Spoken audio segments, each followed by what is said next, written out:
welcome back after lunch. Thanks for coming back. We've got a really good afternoon ahead of us and drinks at the end of it all, so I hope people will be able to stay for that as well. But this session is an in conversation with Dhara Vyas, who is Chief Executive of Energy UK, the Energy Trade Association, and even more important than that, a Green Alliance trustee.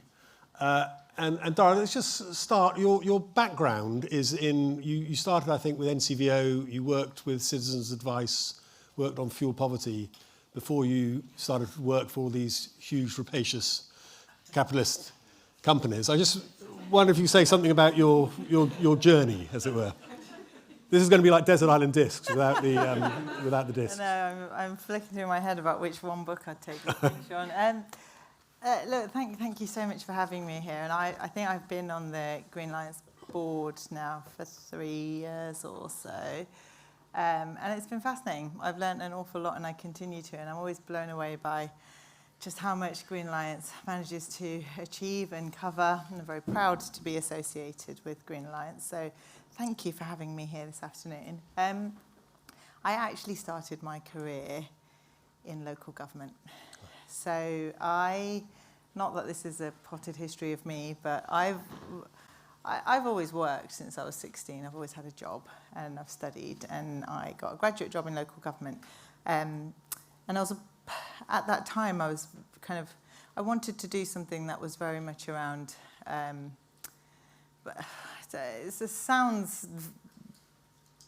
it sounds grander than I think it is. I wanted to do something that felt like public service, and that's why I went into local government. And through that work, and then working at NCVO, after working at a couple of local authorities, I thought, I just want to get involved in national policy. To NCVO, Trade Association, as a link, you see.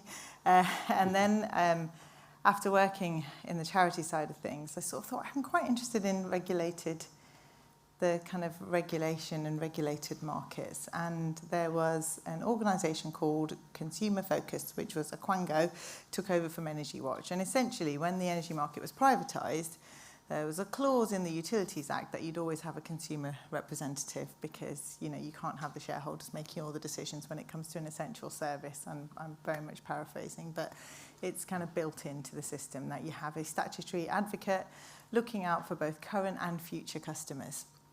And that was merging and changing into this organisation called Consumer Focus. And the intention was to be able to look right across different consumer markets and be able to make the links and improve things for people. So continuing the theme of trying to get good outcomes for people, I thought, this will be interesting. So it was a Quango that I joined. And then David Miliband, God, that is so Freudian. David Cameron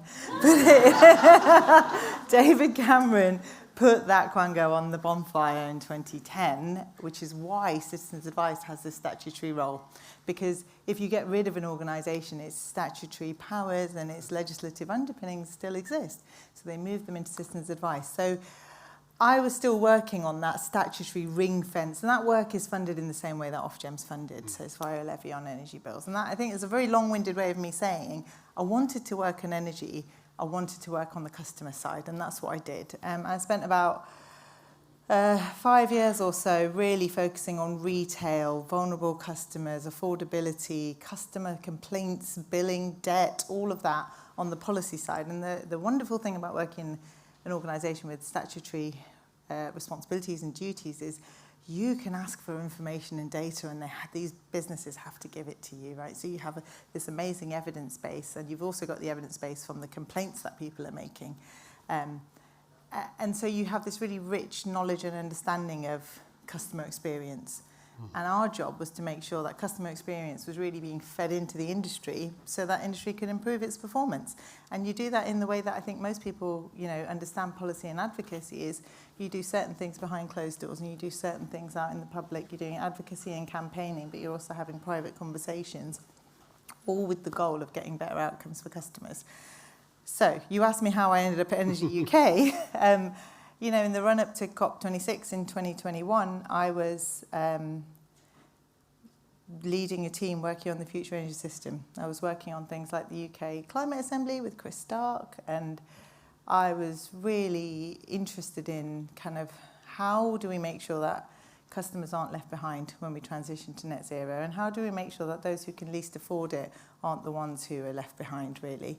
And so that summer, when I was speaking to my predecessor, Emma Pinchbeck, about the job at Energy UK, I was very much thinking around, actually, there's two things, really, that were driving me. One was, it's going to be industry that delivers net zero, right? And I want to be part of that, right? I want to be part of that, and I think Energy UK is a great place to do that.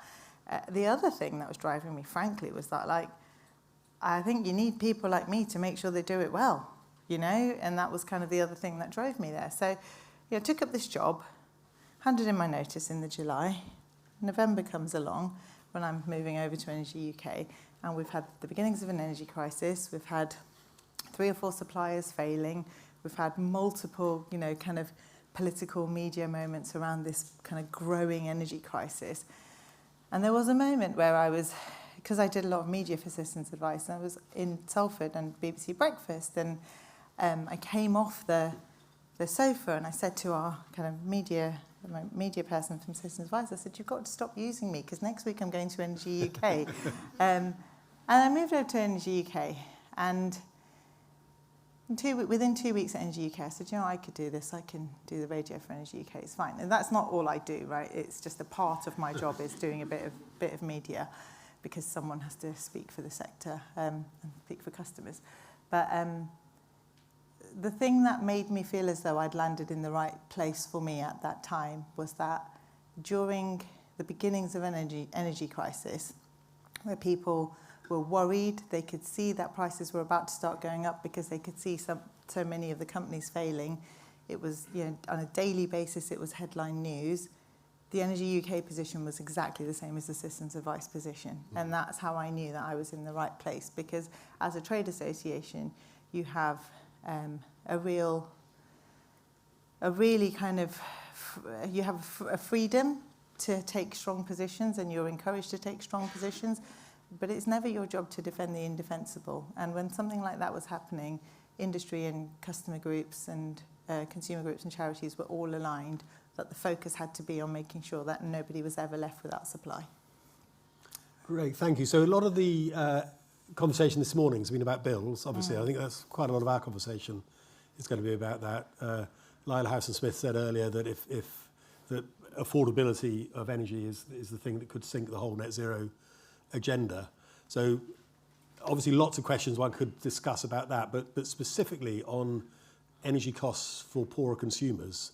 Green Alliance has advocated a social tariff. I don't know, what's your line or Energy UK's line on that? Is that a way forward? I think you're absolutely right that affordability is the thing right now, and it has been for quite some time. Bills are still a lot higher than they were in 2021, 75 to 80% higher is the wholesale price of gas, and 40% of the bill is the wholesale price of gas, and increasingly you're seeing an increase on the policy costs and network charges, so around 35% 35 to 40% of the bill. And so even if the wholesale price continues to go down... Yes, of course, I'm sorry.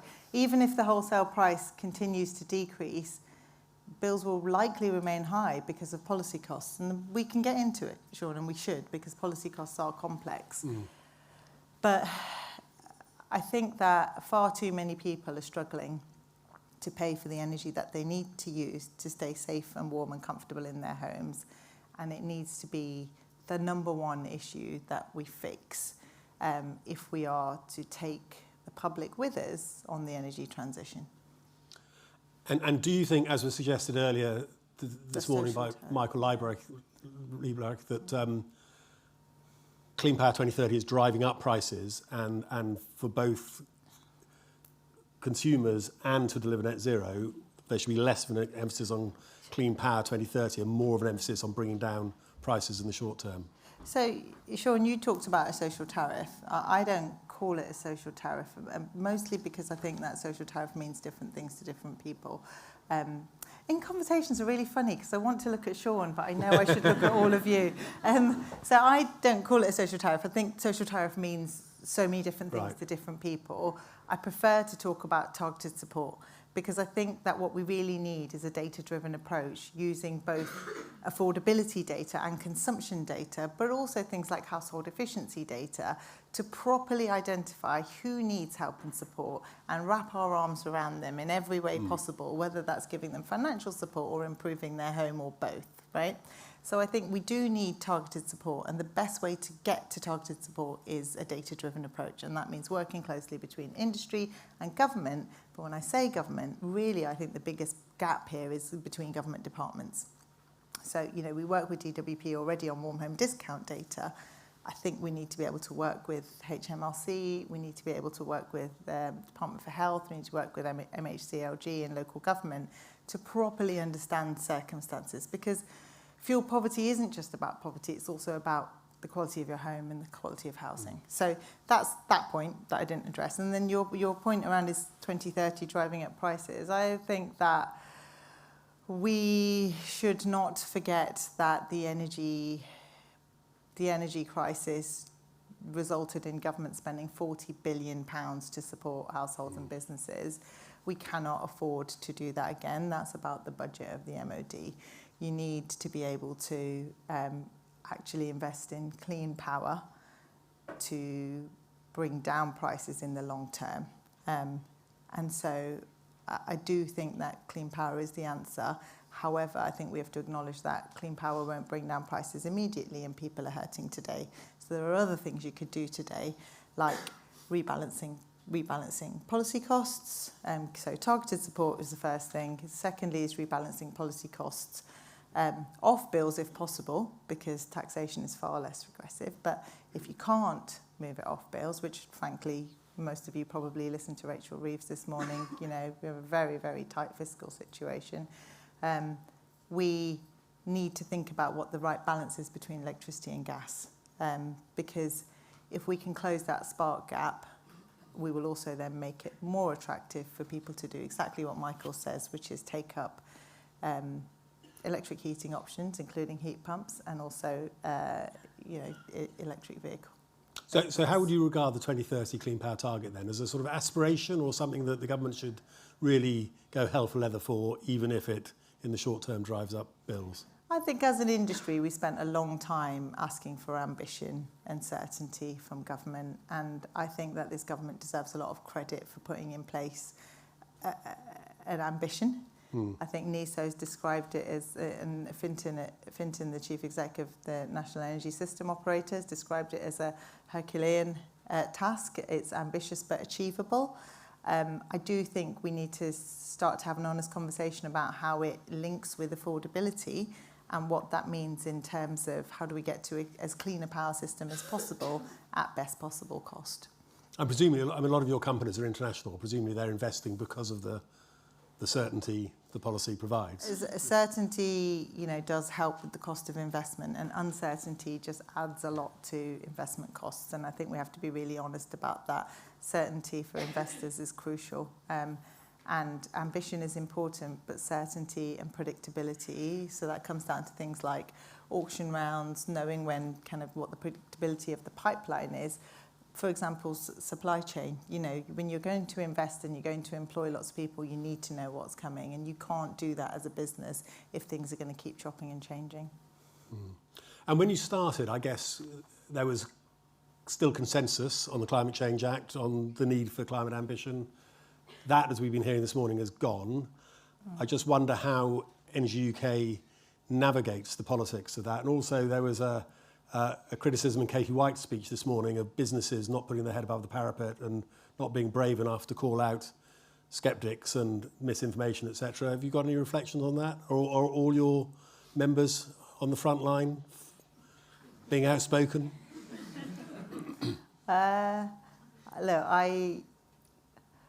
I'd like to think that I, as a representative of businesses, have been pretty vocal on the Climate Change Act. I think it's really important that we recognise that legislation like the Climate Change Act, you know, it's not, it isn't a direct link between, oh, here's the legislation, therefore we'll pour loads of money into the country. It's the signal it sends, right? The reality is that investments in the energy industry have very long horizons, 10, 15, 20, 30 years. That's multiple governments, multiple parliaments. So, you know, you do need the consistency and therefore the consensus. But the reality is there's always been different ways that people have wanted to try and meet some of these goals. I am increasingly finding myself not wanting to talk about a fractured political consensus, and I want us to just return to an evidence-based science approach, you know, based on the facts, the indisputable facts of climate change, the necessity of decarbonisation, and the social policy goals that we should all hold dear in not letting anybody have a cold home, not letting anybody struggle. Those are the things that we as a country should be really holding close and aspiring to. And I know businesses are there. The reality is we have a situation where energy debt is at £4.5 billion, I think is the prediction for March. It's huge. People are really struggling. This is no longer an environmental issue. This is also a social policy issue. It's an economy issue because, as you know, investment in energy either has an impact on inflation, as it did during the crisis and continues to, but also investment in clean power is about growth. 1 in 25 jobs in the country is associated with the energy industry. But like it or not, the issue has been weaponised. Yes, it's not all about facts. Yes, it has. You represent a lot of businesses. You said how important they are economically and for jobs. The parties that are attacking the Climate Change Act are pro-business parties. Just in the privacy of this room, are you able to say anything about the quality of your conversations with the politicians who are attacking the Climate Change Act? I think that's a really unfair question. Really unfair question. I didn't warn Dhara I was going to ask. I think Energy UK as an association has always and will always talk to all political parties. Right? We're never not going to talk to a political party. I think we have to.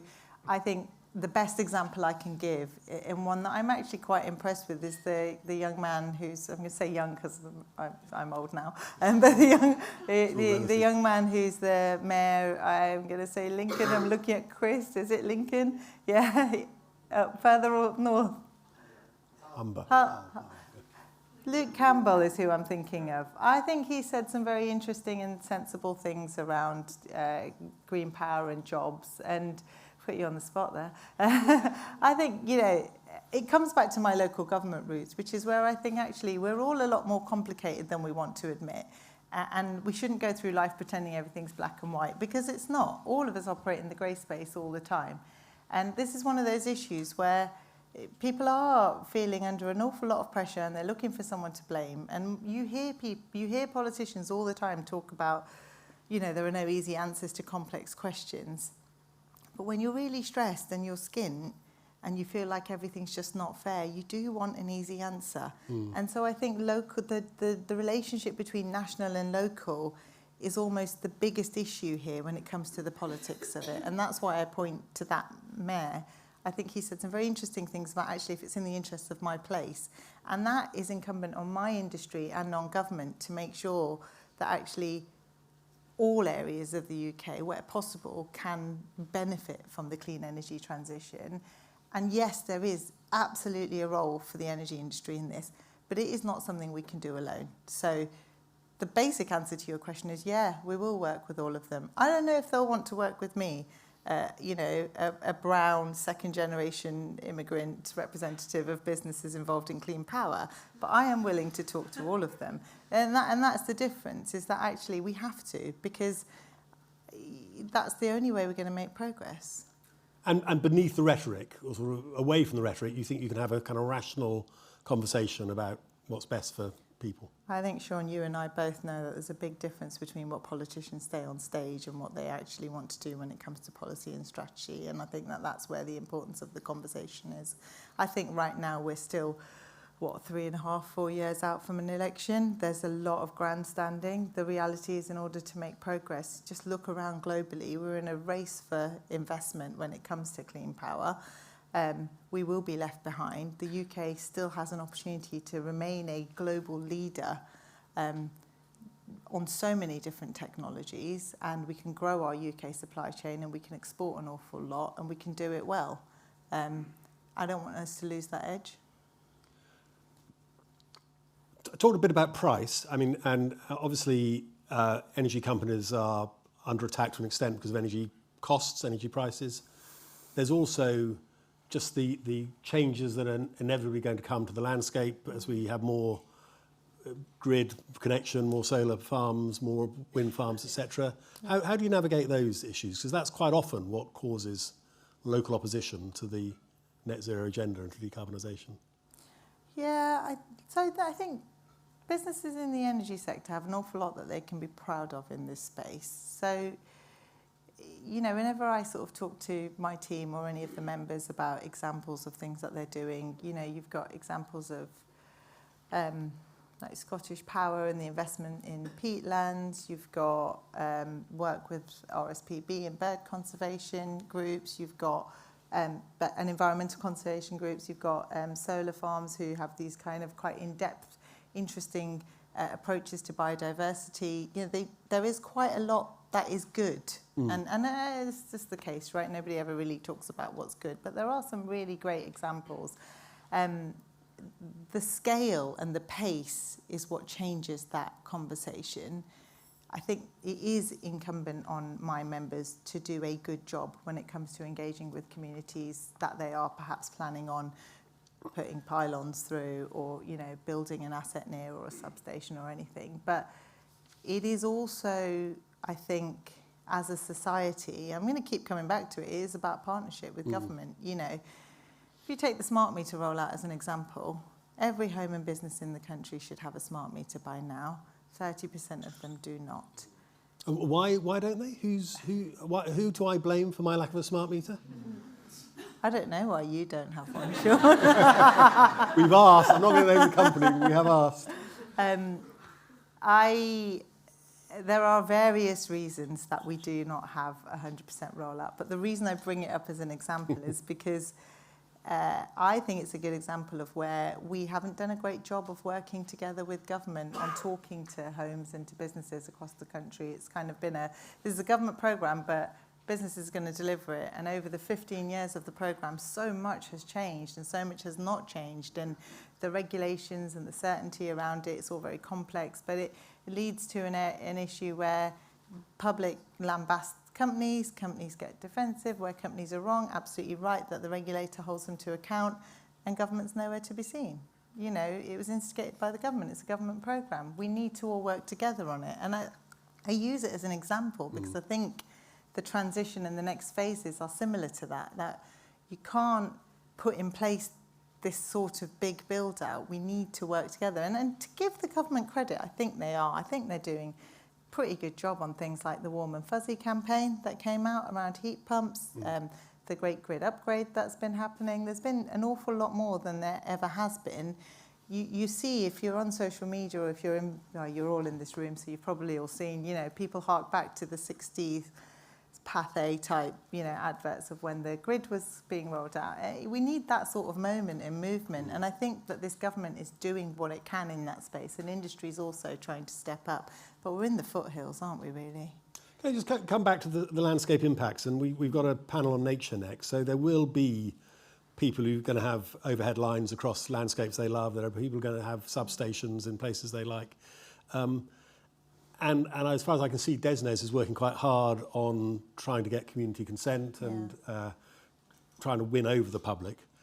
At the same time, you've got the Chancellor using very different rhetoric. How helpful is that? Is that appealing to your members when the Chancellor or the Prime Minister talk about bats and newts and snails getting in the way? How helpful is that? My members are very, very diverse, so there is no one single response. But what I will say is that we as a country need to make some decisions, and there are always winners and losers in these sorts of decisions. So the reality is that if we cannot invest in clean power and move an abundance of clean power around so people can use it when it's cheapest and most plentiful on our grid, we will fail as a country, and we have to make a call. And those of us in this space, in the green NGO space as well, have to be able to have an honest conversation about that, because it does cost an awful lot more to underground those lines. There is a huge environmental impact of having months, if not years, of diggers in an area.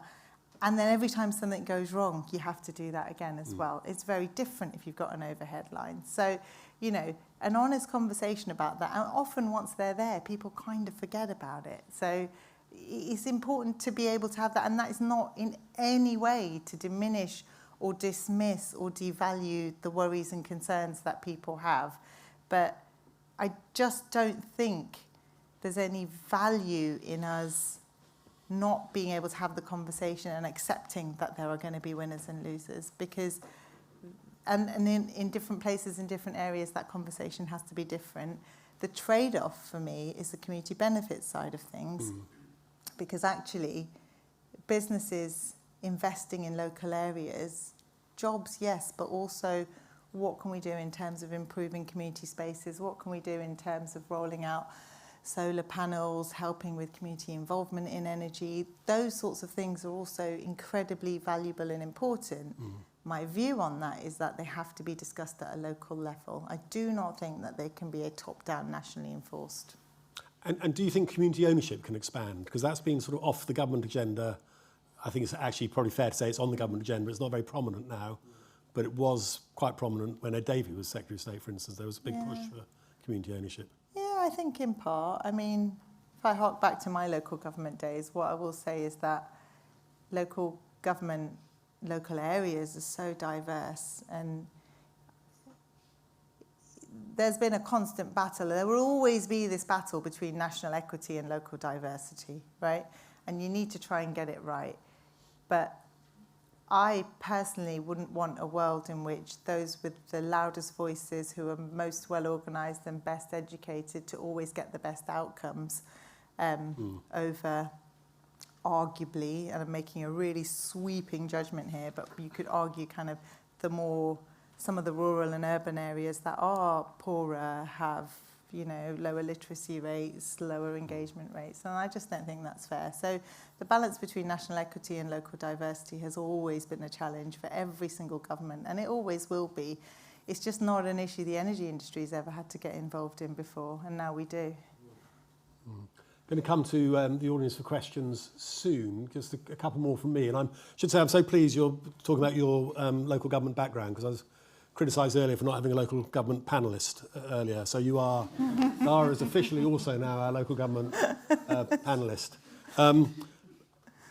What about unions? What about unionisation? Ed Miliband made a big announcement last month about encouraging energy companies to unionise if they're going to get government contracts. There are companies that are unionised in other countries who operate here and don't operate unions here.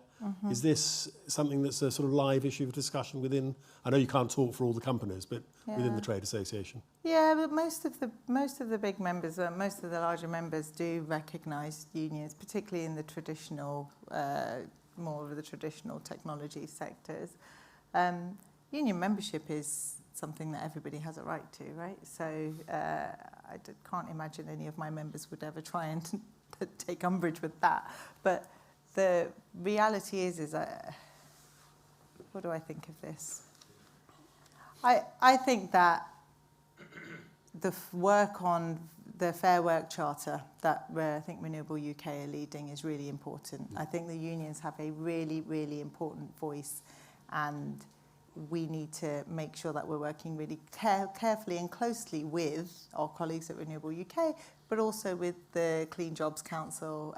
The other week, the government announced its, I don't know what it was called, some kind of Clean Jobs announcement. And it was about 5 new technical colleges opening up. And it was about 400,000 new jobs in the sector, in the clean power sector. And do you know what is really heartening is that when I look at our young energy professionals' work that we do at Energy UK, they did a survey recently, and I think around 90% of respondents said that within their first, I think it was 5 years, they were really pleased with the decision they'd made to come into the sector, and that they would recommend it to others.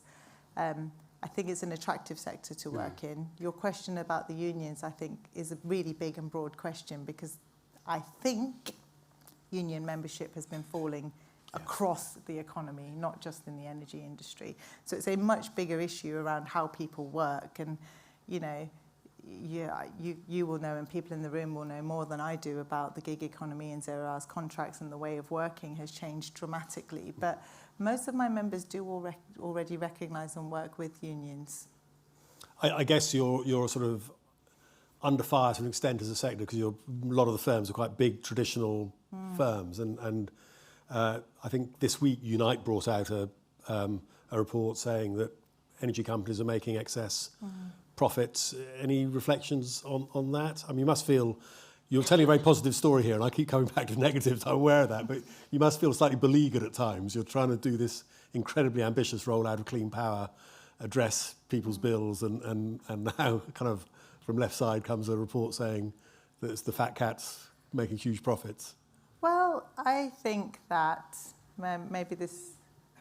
I think that, for a start, that report looked at oil and gas extraction, which we don't represent at Energy UK, and that's where I think some of the biggest profits are made. So that's one thing I should be really clear about. It looked at energy generation, electricity generation, which I do represent, and also the retailers, again, which I represent. On the retail side of things, profits are capped because of the price cap, 2.5%, which really isn't that much when you're talking about private sector profits. And for about 4 years, as a whole, that bit of the energy sector made about a £4 billion loss, right? So the reason I'm telling you this is it's complex, it's complicated. You already mentioned so many of our UK operating companies are actually internationally based, you know, and that report drew that out as well. That's a political point. You know, we work in a global market. We work in globalization has happened. We work in a global market. So I think, you know, Unite are absolutely entitled to their view and their report. I think that I represent businesses. Businesses look to make reasonable profits, and there's nothing wrong with that. That's the market we're in. That is not to say that we, as an industry, are not driven by decarbonisation, by helping to achieve net zero, by our contributions to improving society and the climate, by employing hundreds of thousands of people right outside the country. And clean energy is, I think, the clean energy sector is growing at 3 times the pace of the rest of the economy. So, you know, do you want to be part of it? Like, I think that's a good thing. Thank you. So my last question from me, and I think I'm going to have to read my notes here possibly, but there's obviously a big discussion in the environment sector about regulation, particularly water regulation and proposals that have come out of Cunliffe. There's also a big discussion about planning and how planning has, without actually the laws changing on a lot of planning areas, it's just the amount of paperwork has grown sort of mysteriously, and the time things have taken have grown to the extent that one might argue that reforming the law, it can't be the answer. This is a cultural thing. And you've recently come out and called for the abolition of Ofgem. I think you say the costs of the regulator have grown massively, piling costs onto energy companies and consumers, and the energy industry codes are now more than 10,000 pages long, which I think you say is 4 times the length of the collected works of Shakespeare, but not as interesting. It depends what floats your boat. Well, we can do a hands up later, possibly. But what's your reflection on that? Why has that happened? Why has the bureaucracy kind of grown without the law changing, if the law hasn't changed? It's just... So I think on this, the first thing to say is that I fully recognise that Ofgem has an incredibly important and complex job to do. And I think that it's not the role of the regulator to keep businesses in my sector happy, right? That you're not supposed to always get on with the regulator. I think comments around the regulator feeling bureaucratic come from the experience of the last 5 to 7 years of constant additions and never any sort of check-in on the impact it has on those running these businesses and trying to deliver outcomes for customers. We talked about, I think, in the report, the energy sector workforce has grown in the same period of time by about 8%, where Ofgem's headcount increased by about 120%. All of that is about making a point, right? That's not an issue in and of itself. The point is that regulation is really kind of holding back a lot of innovation in the sector. But you could also, I think it's really important also to kind of always refocus on customer outcomes. And I'm not necessarily sure that the current situation with regulation and customer protections is working.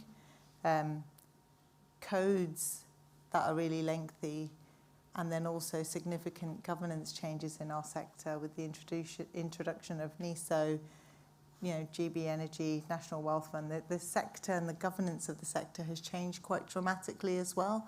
So I think it is time to relook at it.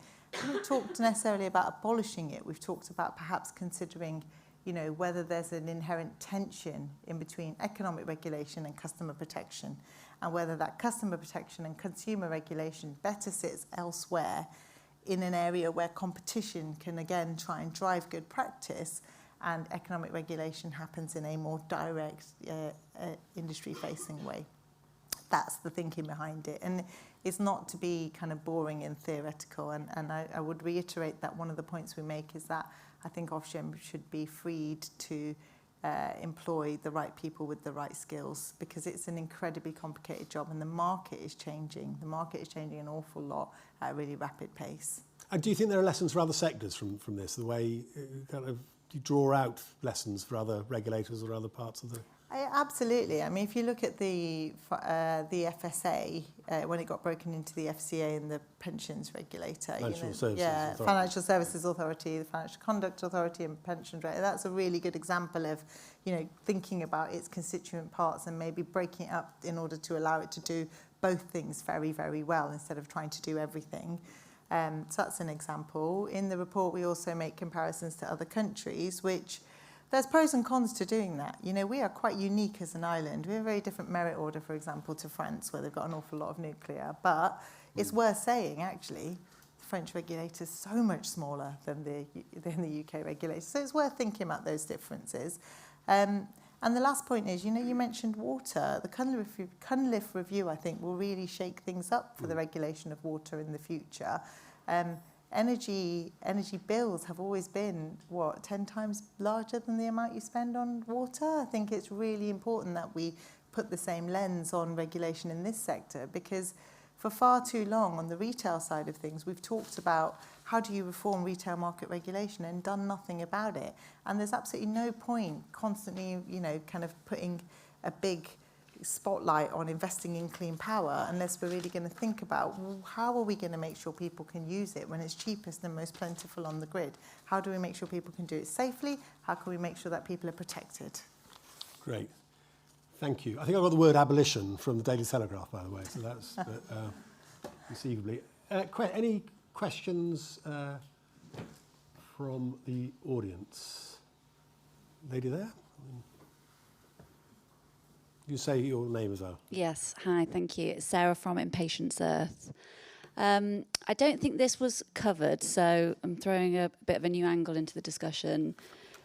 And I should also caveat that I've not seen the data on this, so I'm interested to hear your views on it. But if clean jobs and jobs in clean energy are the jobs of the future, and we heard in another panel that there's higher salaries involved as well, should we be concerned that not enough young women are going into these jobs? Could there be a kind of gender imbalance emerging, for the more highly paid jobs of the future?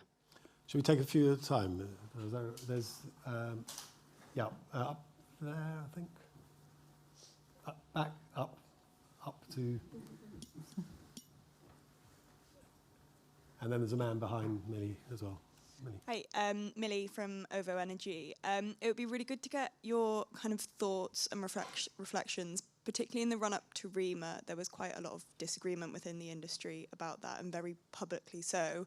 And that kind of perhaps was sort of seen as criticism of the net zero agenda, all that kind of thing. So with that in mind and the rise of the right and the anti-net zero rhetoric, how do we come together as an industry now, and particularly the kind of the retailers who are very consumer facing, to make sure we're not kind of losing the trust in that narrative? Thank you. And there's a man's hand I saw just behind, I think, yeah, with the beard. Thank you. You will explain what REMA is as well.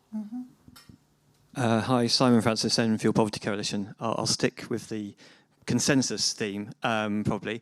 And just wanted to pick up on the point about rebalancing levies. And also you mentioned the kind of, your preferred option, bringing them onto bills, but that bringing them onto general taxation, but that may not be possible. So rebalancing them over gas. I mean, obviously that would then increase gas prices for people and make it harder for people to afford to heat their homes.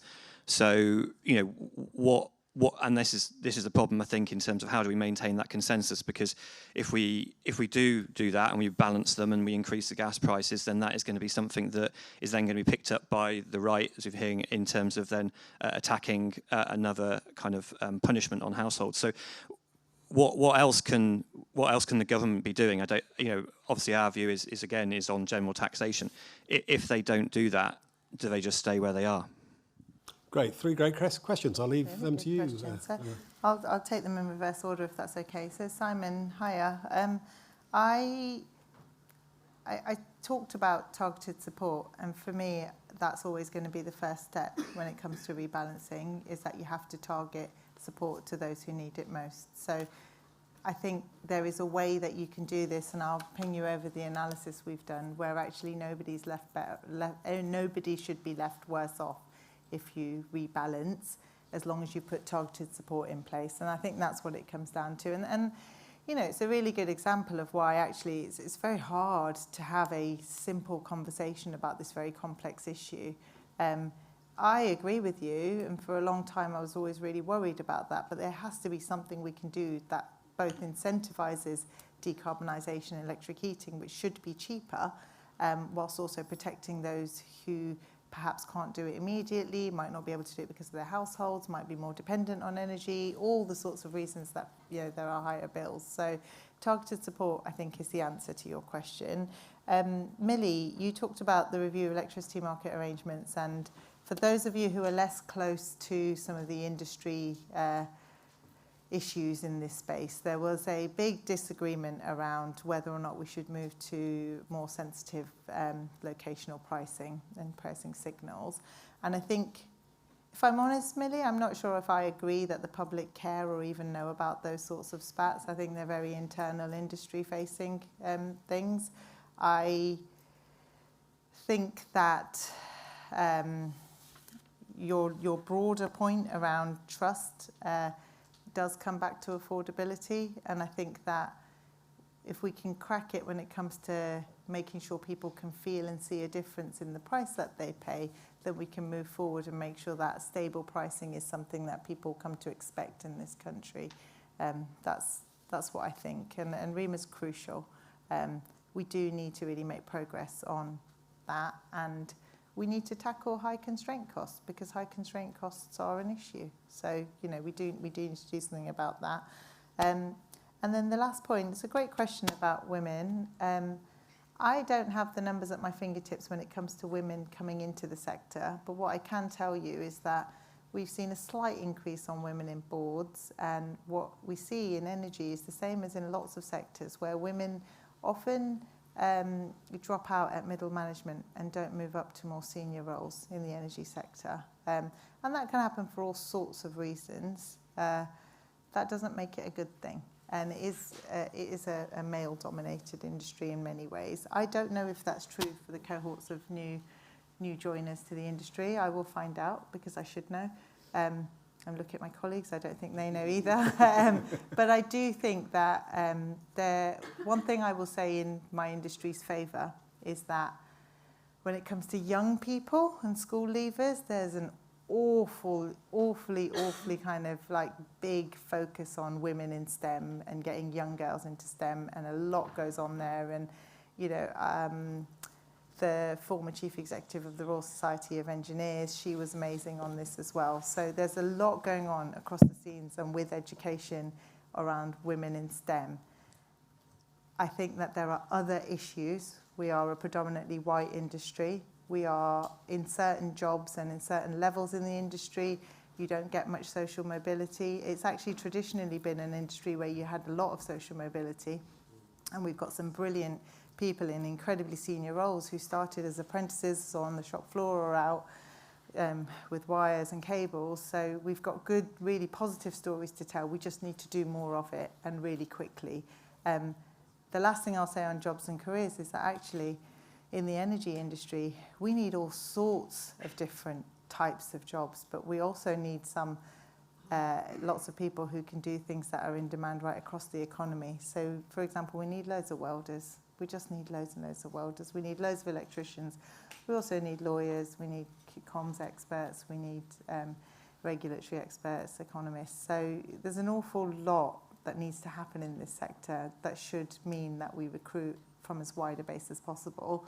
We're doing some really interesting stuff with government on social inclusion when it comes to clean energy jobs and skills. So it's definitely something we're very, very keen on and trying to do more on. And it's back to the stories we were talking about this morning, where you and I are both at one of the government's relaunches. I can't remember which one. And the most inspiring bit of it was the speech by the young woman heat pump engineer, if you remember. That was really powerful. No, it really is. And actually we had a conversation this morning in the office about apprentices. And there's, I don't know if any of you know Siemens Energy, but their UK, I'm going to call him chief exec, I might have got the job title wrong, but he started off as an apprentice in the yard in Newcastle, and he's got an amazing story to tell, and meeting apprentices there, it was just brilliant, talking to so many of them. We were talking about one of the RWE apprentices, again, young woman engineer who we met at Young Energy Professionals Awards last year, who I met, and I was so inspired by just a very short chat with her. The young people are so driven. They are so driven and they are so passionate about tackling climate change and see the opportunity through their different jobs to make a difference. And it's very, very, very different to what I was like in my 20s. We'll come on to that if we have time. Nigel with the hand up there, and and then the lady there, and then the man here. Nigel Haig, IEP. We hear constantly that British energy is more expensive than in any other country, and I've never heard an answer to why that I can understand. Do you have a simple explanation? That's a brilliant question. Yes, thank you. Hi, Laura Doanova from the Association for Consultancy and Engineering. I was wondering if you had any data, because you said that energy is an attractive sector, and I'm hearing this from our members a lot, but it does create issues when people are moving from the water sector, for example, and I think I've heard even about the transport sector, and those people moving into energy and then building data centers and all these things that are, as you said, very attractive sectors now. So do you have any data on that, if that's actually happening and at what scale? Thank you. Hi, Syed Ahmed from Community Energy London. I just wanted to return to one of the areas that Shaun picked up on about community benefits and shared ownership. We've talked about the Clean Power 2030 plan quite a lot this morning. But in reality, we really haven't started building out the infrastructure to hit that target in any meaningful way at the moment. So we're already seeing some of the rhetoric of, Richard Tice laying down in front of a bulldozer, which would be very interesting to see. But we're going to have an awful lot more infrastructure, and many of the developers are actually siloed. So the solar people don't know what the wind people are doing, the wind people don't know what the anaerobic digestion people are, never mind the pylons and substations. It's all going to come back to communities to make some kind of decision about how this infrastructure will be laid out in their area. And I just want to make a point that in Denmark, 46% of much of the energy generation that's built on land is actually community owned or shared ownership. The highest level in the UK is Scotland at 0.2%. So if we want to achieve the targets, not only to 2030 and beyond, you have to bring communities along, and that's more than just giving a community benefit for a bit of peatland or a kind of, investing on something on the church roof. It has to be through an element of shared ownership. And yet I don't really see the industry or government actually entertaining conversations in that area at all. Thank you.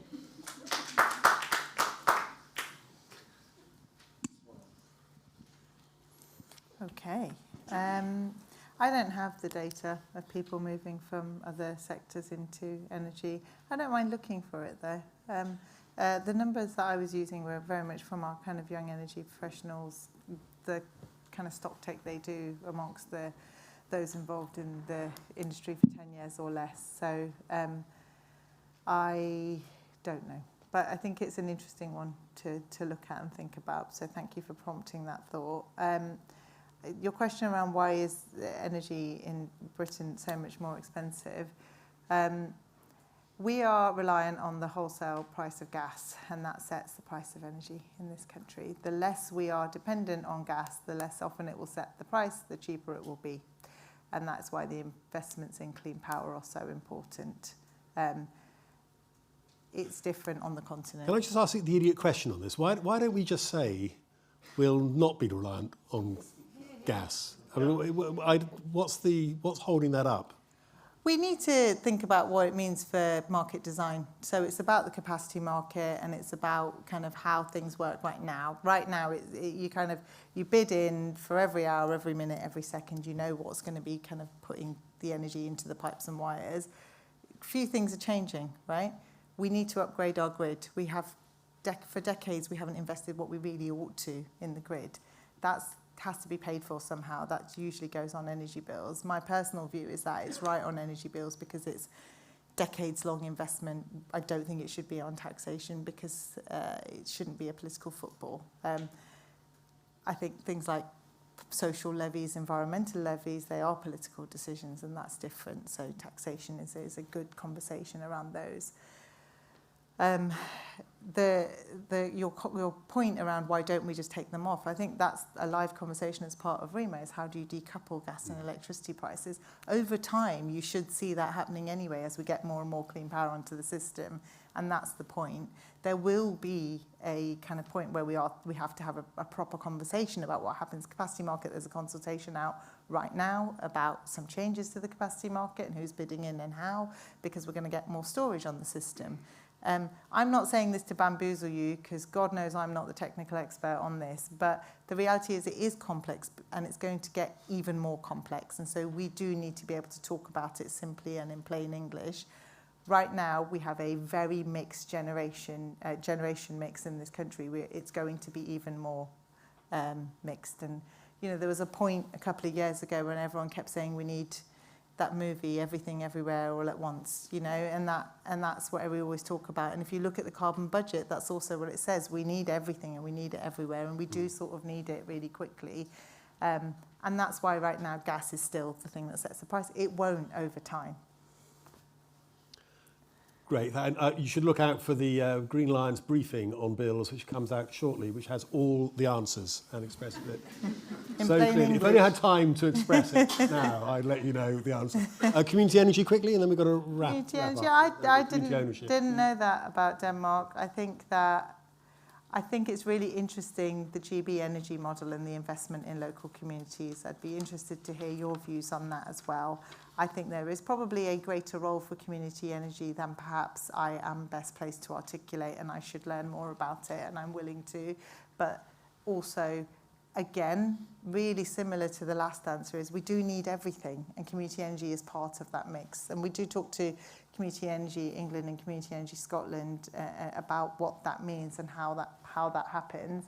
I think we should also be really honest, and just harking back to local government again for a minute, Shaun, is that we have to be really honest about just how much is being placed on the shoulders of local and regional government right now. An awful lot on bodies that are either maybe still quite new or perhaps have really been skint for a very, very long time and are being asked to do an awful lot. So I think anything the industry can do to help and support with delivery is going to be really important. Great, thank you. We're going to have to wrap it up now, I'm afraid, Ali. So we'll be around in the coffee session. I was going to ask if you could only keep one disc, but you we'll do that later. But just before I thank Dhara, just to remind you, there's a break now. There's then pleased to come back for a speech by Pippa Halings, Liberal Democrat spokesperson on energy, then a speech by Zach Polanski, the Green Party leader, then some rousing final words from Laura Sands, our chair, who's somewhere there. And then there's fine wines and canapes and drinks very kindly provided by Heineken afterwards. But Dhara, it's been fantastic. Thanks so much for allowing us to grill you for an hour.